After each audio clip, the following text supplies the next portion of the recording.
Churachandpur District ki Mini Secretariat Thugaibada Chennaba meeoi yaona Itlf ki thoupuba pumnamak Numit Nigi Manungda Phagadabani Natrabadi India ki citizen ama oiriba Manipur ki meeyam India ki maiokta leirakpa haina COCOMI ki coordinator Somorendro Thokchom na akanba wafam thamlakkhre Lamfel Pata laiba UCM ki office da pangthokpa pau gi mifam amada wafam ase phongdokladuna Somorendro na hai Itlf na Churachandpur District ki SPC kuki furupna khundaba mafam singda leiba yaroi haina langthorakliba asida Center amasung State Government na tumina leiba ase kari aronba agenda leibage oirakliba fibam asida Center na tumina nation ba haibasi angpa fawi ngarang thokiba thodok aduda chenariba mioi khudingmak Center na chayol amagi manungda farabade Government of India da thajaba leirapa yai Manipur ki Chief Minister N. Brena National NRC ki best year ase kumja ing lising amaga chamapan humfu mathoida oiragani haina lauthokiba adugi matung ina narco terrorist singna Churachandpur District ki Mini Secretariat ase mai thadokpani haina lawi kuki narco terrorist singna tunganba lalong sizinnarakuna state asida makha tana leithaba yanaba Mini Secretariat ki document sing mangan takhalakpani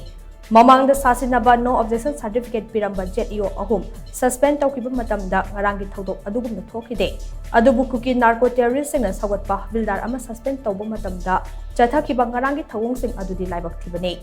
Mamang chahigi August 15 da kuki singna India gi flag ikai khumna khidaba aduda center na tumina nation liba ase angakwa fawi tampaki mafam singda democratic oiba khongjang changsinba matamdade paramilitary force na dupi angang da fawba tamthina fu chaiba tawki adubo more town da army gi convoy ama kuki khulai paiba singna chatpa yaroi hain threat tawbada kari amata tawba kamdana handorakhe hiramasigi matang da su lebak asigi chief of army da aiba chero thaduna khangalagani haina Somorendro makhatana fundokhe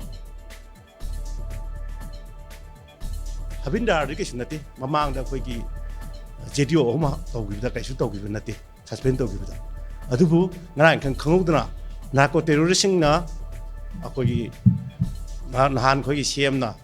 Manipur da khoi NRC ki base year si 1961 da oirani hairakpa maduda makoina madugi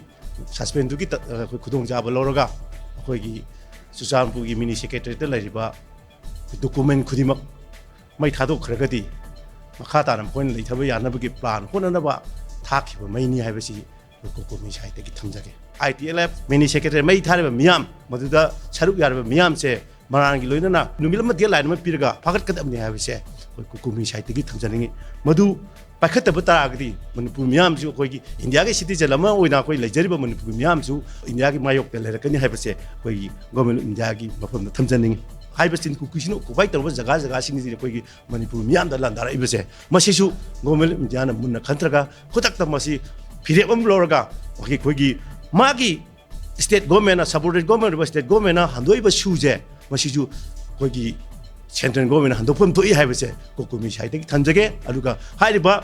suje handokhraba matung dadi state government amasung central government ani punna thabak che combine force changjan laga di any administration or political line or policy do or changjan minagadi hariba thoiba khoigi thawdo ose wa tho ose yamna thuna thu masamda warasil ma purpang ngani haibase COCOMI site thamjai